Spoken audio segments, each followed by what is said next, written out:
Shalom Ubracha, nous poursuivons avec la 6e Mishnah du premier Pérec. La Mishnah nous enseigne ici le din concernant une femme qui fait une fausse couche. Nous avons vu déjà auparavant, donc lorsqu'une femme accouche ou lorsqu'une femme fait une fausse couche, elle doit apporter ensuite un korban.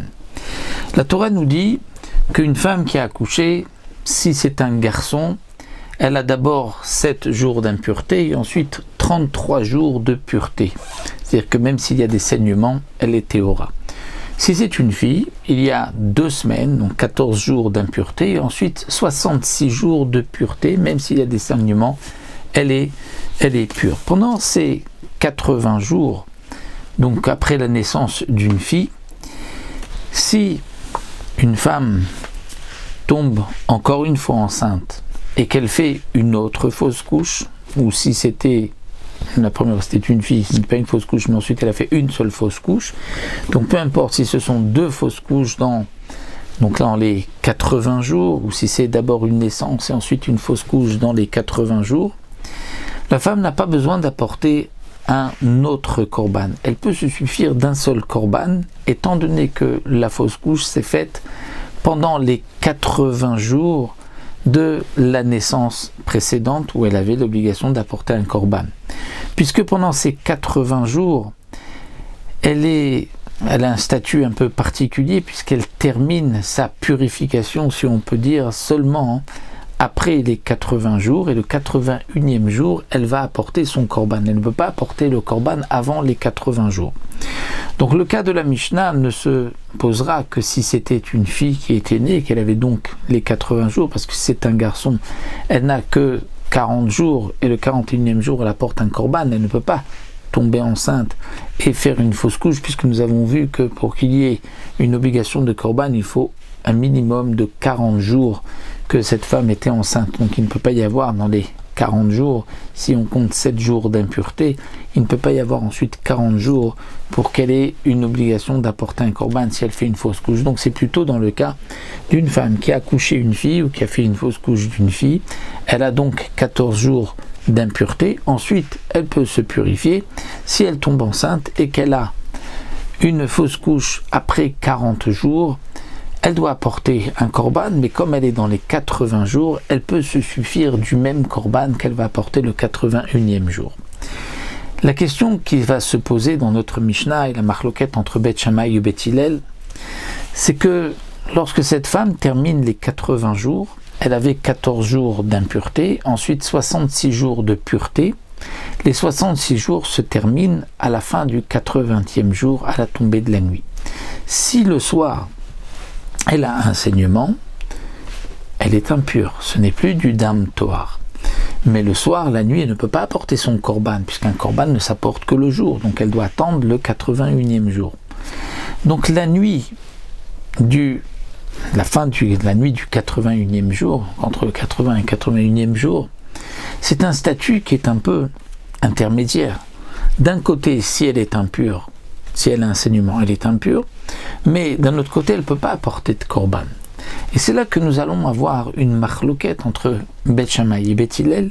Si une femme fait une fausse couche, dans la nuit du 81e jour de la naissance d'une fille, est-ce que le lendemain matin, puisque elle ne pourra apporter que le lendemain matin son korban, mais pas la nuit, donc est-ce qu'on considère que là elle était dans une autre période et donc elle devra apporter 2 korbanot, mais elle devra se purifier, ensuite amener 2 korbanot, d'abord pour la naissance ou la première fausse couche et maintenant pour la deuxième, ou elle se suffira d'un seul korban parce qu'on considère qu'elle est encore dans les 80 jours, puisqu'elle ne peut pas encore apporter son korban comme c'est la nuit.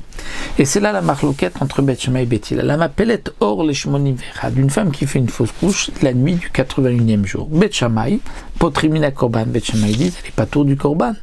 C'est-à-dire, elle n'est pas tour du korban de la deuxième naissance, de la fausse couche, puisque étant donné qu'elle ne peut pas encore apporter de korban la nuit, donc on considère qu'elle est encore dans Mélot, c'est-à-dire dans les 80 premiers jours. Beth Hillel disent que non, mais Chayvim, elle doit apporter un autre korban, donc elle aura 2 korban à apporter une fois que donc elle va se purifier. Amrou Beth Hillel et Beth Shammai. Beth Hillel vont argumenter à Beth Shammai, ils vont lui dire quelle est la différence entre la nuit du 81e jour et le 81e jour au matin? N'est-ce pas que de la même manière que si cette femme a un saignement la nuit, elle est impure? Donc si elle fait une fausse couche, elle devra aussi apporter un korban. Et pourquoi elle est impure la nuit du 81e jour? Parce qu'on considère que les 80 jours sont terminés. Donc le cycle des 80 jours, ad melot yimei tahora, jusqu'à ce que se terminent ces jours de pureté, sont terminés, puisque si elle a un saignement la nuit, elle est impure. Donc aussi, pour le korban, c'est un nouveau korban. Amroulaim Bet Shammai lo, Bet Shammai disent non, c'est pas la même chose. Pourquoi le 81e jour? C'est vrai que si elle fait une fausse couche, elle doit apporter un korban. C'est parce que le 81e jour, c'est un moment où elle aurait pu amener son korban de la première naissance. Donc maintenant qu'elle fait une fausse couche, elle a une deuxième obligation. Alors Tomrou m'appelait Or le Shmonim Ve'echad. Alors que vous direz, concernant celle qui a fait une fausse couche la nuit du 80e jour, la nuit du 80e, elle ne pouvait pas encore amener de korban. Donc elle ne peut pas amener de korban, donc ce n'est pas comme le 81e jour. Donc ça fait partie encore des 80 jours. Amroulaim Bet Hillel on dit on va vous apporter une preuve. Si cette femme fait une fausse couche le 81e jour, mais le 81e jour c'est Shabbat. C'est-à-dire les 80 jours se sont terminés vendredi, le 81e jour c'est Shabbat. Elle ne peut pas amener son korban Shabbat.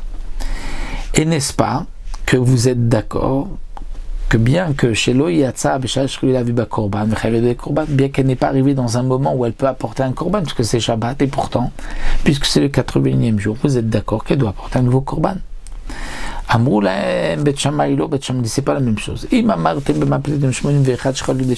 qui a fait une fausse couche le 81e jour qui tombe un Shabbat, c'est vrai qu'elle ne peut pas apporter son korban, mais afalpish n'aurait les korban yachid, les korban tzibour. Le Shabbat, c'est un jour où on ne peut pas apporter le korban en particulier, mais on pourrait apporter un korban communautaire, un korban tamid, un korban moussaf. Donc c'est en soi un jour où on peut apporter un korban, alors que Tomrou m'appelait Tor le Shmonim Ve'echad, la nuit du 81e jour, Shen alayla raoulo le korban tzibour, c'est un moment où on ne peut apporter ni korban, ni korban tzibour, parce que les korbanot ne se font jamais la nuit, beyom tzavoto, le jour et pas la nuit. Donc puisque elle a fait une fausse couche la nuit du 81e jour, qui est un jour où on ne peut pas apporter de korban, donc on relie ce jour avec la nuit, donc avec les jours précédents, et donc elle fait partie, comme si elle avait fait une fausse couche dans les 80 jours, elle n'a pas besoin d'apporter un nouveau korban. Alors c'est vrai que Beth Hillel, vous aviez dit que si elle a un saignement la nuit, elle est impure. Donc ça montre qu'on a terminé les 80 jours, parce que pendant les 80 jours, les 66 jours de la fille, si elle a des saignements, elle est pure, c'est Dam Toar. Donc Beth Hillel ont argumenté, on dit mais la nuit du 80e jour, si elle a des saignements, elle est impure, donc tu vois qu'on a terminé les 80 jours. Alors Beth Shammai ont dit Adami menan mochichim. Le sang n'est pas une preuve. Pourquoi? Si une femme fait une fausse couche dans les 80 jours, le 70e jour elle fait une fausse couche, la dameatmi, vous allez dire que les saignements sont impurs, puisque c'est des saignements qui ne sont pas liés à la première naissance, mais à une nouvelle naissance. Et dam leda, le sang d'une naissance, sont impurs. Et pourtant, P'tora mina korban, vous êtes d'accord qu'elle est dispensée du korban, d'un nouveau korban, puisqu'elle va suffire du korban de la première naissance, puisqu'on est dans les 80 jours. Donc vous voyez bien que on ne peut pas lier le sang avec le korban.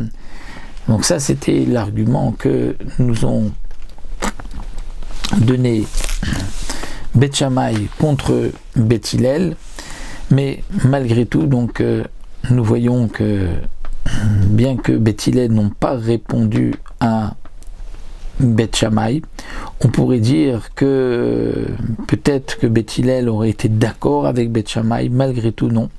Par rapport à donc l'Halacha, Beth Hillel n'ont pas changé d'avis et considèrent que si elle a fait une fausse couche dans la nuit du 81e jour, elle doit apporter un nouveau korban, parce que Beth Hillel vont la prendre d'une dracha, puisque c'est marqué Bimlot Yemei Tahora Leben O Lebat, et le O vient inclure la nuit du 81e jour, on apportera un nouveau korban. Donc voici pour notre 6e Mishnah, cette fameuse marloquette entre Beth Shammai et Beth Hillel pour la femme qui a donc fait une fausse couche la nuit du 81e jour.